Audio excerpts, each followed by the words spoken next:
60 below. Once you get cold, you just can't warm back up.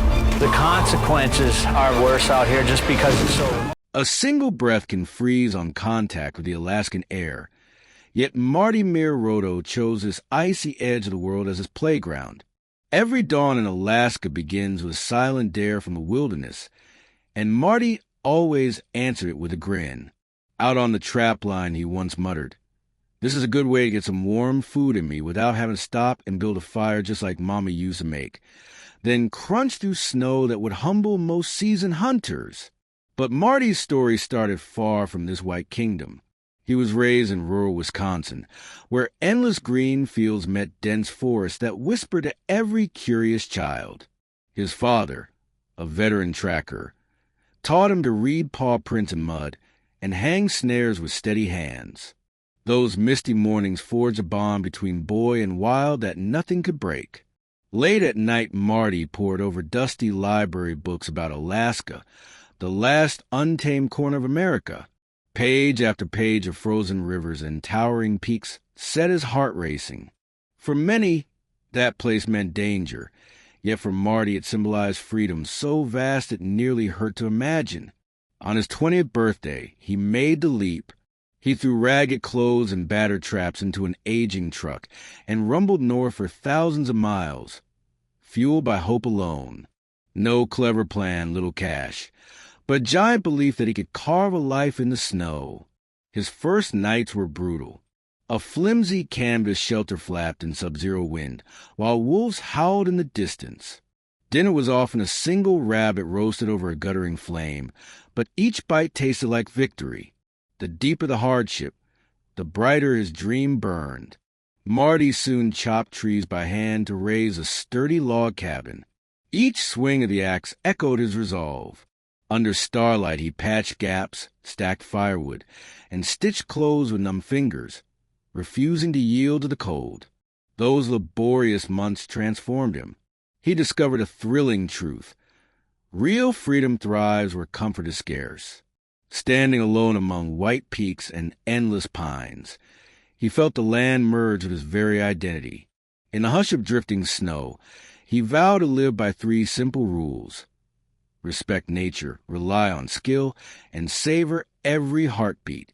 With each passing season, he proved that a plain life, stripped of modern clutter, can still blaze with meaning. Fame came roaring through the snow like a surprise avalanche when History Channel spotlighted Marty in 2012. Viewers fell hard for his plain smile and no-nonsense grit. Unlike many TV personalities, he never tried to act superior. He simply trapped, repaired, and endured while cameras rolled. That honesty turned him into a household name almost overnight. Yet the cameras missed some of the scariest moments. One biting afternoon, a wideout swallowed the sky while Marty checked his traps. His snowmobile sputtered once then died, stranding him miles from shelter. He remembered joking, "They're notorious for just robbing you now. We got a game to play, sometimes I win." Yet this storm threatened to steal his life. With no signal and no trail, he scraped together a low igloo of packed snow to block the murderous wind. Inside that fragile cave, he curled up, heart pounding as frost crept closer each minute. 2 endless days later, he clawed through knee-deep drifts and staggered home, proving grit can outlast even blizzards. But nature carried another cruel lesson. During a routine trap run, one of Marty's closest friends vanished. Search teams battled ice and darkness, yet only when spring sun melted the drifts did they find him. That loss sliced deeper than any wind chill, reminding Marty that wilderness can switch from wonder to widowmaker in a heartbeat. Instead of quitting, he honored his friend with relentless dedication. Every trap he set echoed shared jokes and hard miles they once walked side by side. Each sunrise over frosted ridges became a quiet tribute to endurance and memory. Viewers saw Alaska's beauty, but Marty felt its teeth. Off camera, he stitched cuts, reset dislodged joints, and fixed leaking roofs under relentless sleet. He learned to read shifting ice to avoid plunging into rivers that swallow snow machines whole.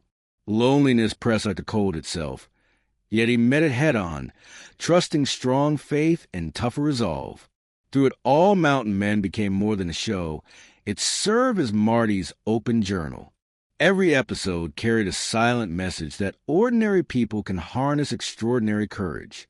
Audience letters flooded in, thanking him for reminding them that resilience still matters in an age of shortcuts. And his story keeps rolling like drifting snow, daring the next challenge to try its best. Marty's legacy is not built on flashy gear, but on the power of simple determination. He stands as proof that when heart and wilderness collide, the human spirit can blaze hotter than any cabin fire. A crushing loss nearly froze Marty's heart, yet he refused to surrender to the cold. Marty could still feel the empty space his friend once filled. After that tragic death, he stared at the snow and wondered if life among these savage peaks was worth the risk. Even perfect planning cannot stop nature from stealing what you love most. But what happened next was even more gripping. During a routine cabin repair, a heavy plank crashed onto Marty's shoulder and back. The impact knocked him out cold. When he woke, every breath burned, yet he would not quit. He wrapped his wounds, set the beam in place, and kept working because unfinished walls meant certain death in winter. Each brush with danger became a brutal teacher. Marty learned that life is the ultimate prize, and grit is the only ticket to keep playing the game. Every time snow or pain tried to break him, he battled through and won. Yet raw toughness was not his strongest weapon. Dominique, his wife, and Noah, his bright-eyed daughter, powered him more than any tool. While city comforts called to many, this family chose wild freedom. No easy weekends, no malls, only roaring winds and endless chores. Dominique traded soft streets for deep drifts, believing in her husband's dream. When storms raged, she stood by him, loyal as the timber that framed their cabin. Marty often said thinking of his girls melted every ounce of fatigue. Tiny moments kept their spirits blazing. Dinner by a crackling fire, snowball games outside, late stories beneath glowing lanterns, all priceless memories that turned hardship into gold. Noah, though young, swung axes, gardened, and learned knife safety without blinking. Her courage lit Marty's darkest days. He wanted her to grow strong, kind, and ready to cherish the simple world around her. He once confessed that her smile erased all loneliness. Grief slammed into Marty like a rogue blizzard, yet he refused to bow to the storm. After his friend's tragic death, Marty stared into the white silence and questioned everything. He realized that even flawless planning cannot stop nature from snatching life's rarest treasures without warning. Still, he clung to his chosen path, convinced that every risk in the wilderness made life taste richer. But the next blow came even harder. While patching his winter cabin, a thick plank crashed onto his shoulder and spine. The jolt knocked him out cold. When he snapped awake, waves of agony rippled through his body. Yet he forced himself to bandage the wounds and keep swinging the hammer. An unfinished roof meant frozen doom once the mercury plunged. In those brutal minutes, Marty proved he could conquer more than mountains. He conquered himself. Each fresh scar reminded him that courage is forged in pain, and every heartbeat is worth fighting for. Behind that iron resolve stands a real secret to his strength. Family.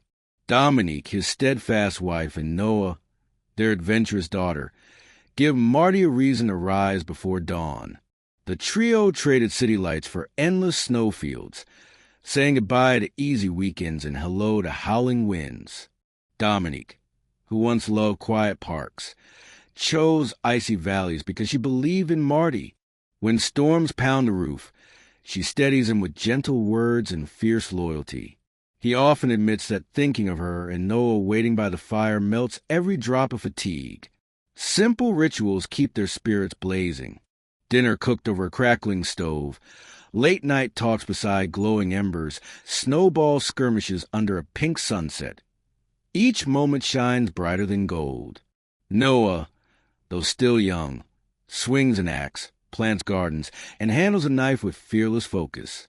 Marty dreams she will grow independent, in tune with the land, and grateful for small joys. He once confessed that her grin on the darkest days makes every hardship worthwhile. Even paradise packs a punch. Freezing nights sap strength, and frantic blizzards shake their cabin walls. Yet each shared meal and chore welds a family tighter, like logs stacked in a winter woodpile. Their love turns exhaustion into fuel, keeping the cold at bay. When Marty gazes at Dominique and Noah, he sees more than companions. He sees a life force that lifts him over every ridge. Every project finished together becomes a treasured memory he stores like secret warmth. Anyone studying Marty's journey soon notices that love, not brute power, keeps him alive in a land that shows no mercy. Family is both shield and compass, guiding him through storms that would crush lesser souls. For Marty, that devotion explains why he greets each sunrise eager to tackle new challenges. His wife and daughter anchor him in purpose, reminding him why the battle for survival matters. Yet outside the cabin walls, another storm brews, ready to test his resolve once more. Critics pounce on Marty like wolves on wounded prey, yet he stood unshaken. Animal rights groups thunder that trapping in the modern era is cruel and needless. They claim Marty's snares inflicted needless agony on wildlife, insisting that with today's comforts no one must hunt to survive. But Marty refused to be silenced. On camera and off, he stressed that trapping is no thrill kill. It's a duty to guard nature's balance. He argued that careful trapping prevents overpopulation, protects habitats, and honors rules designed to spare suffering. He handpicks each trap to cause the least pain. He follows Alaska's strict laws, only allowed species, only in set seasons. Yet some critics only grew angrier, branding him a villain despite his caution. Then the doubters grew louder still. Mountain Men viewers whispered that scenes were staged for shock value. Was that snowmobile failure real or scripted drama? Did tense trap checks capture truth or theater? Skeptics said Marty's story bent reality to boost ratings.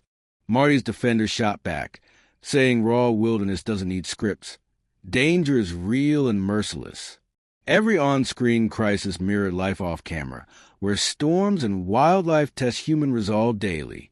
Just when fame seemed unstoppable, Marty made the boldest move of all. He walked away. As Mountain Men spotlight shone ever brighter, he felt his dreams slipping under cameras and contracts. The snowy solitude he craved turned into a fishbowl. Then family became his beacon. He realized every filmed sunrise cost him a real moment with Dominique and Noah. "I don't want to miss my daughter's childhood," he declared. Ratings could wait, but their laughter could not. So he chose privacy over publicity, trading studio lights for northern lights. It was a gamble few dared take, yet he held firm.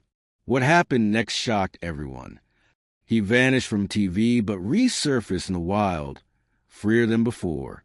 No crews, no scripts, just crisp air, crackling fires, and genuine smiles. Each day he rebuilt life on his own terms. Proving true courage means choosing peace over praise. Though cameras left, his legend stayed alive in hearts craving real adventure. Marty's exit screamed a message. Living for others' eyes is empty. Living for your own soul is priceless.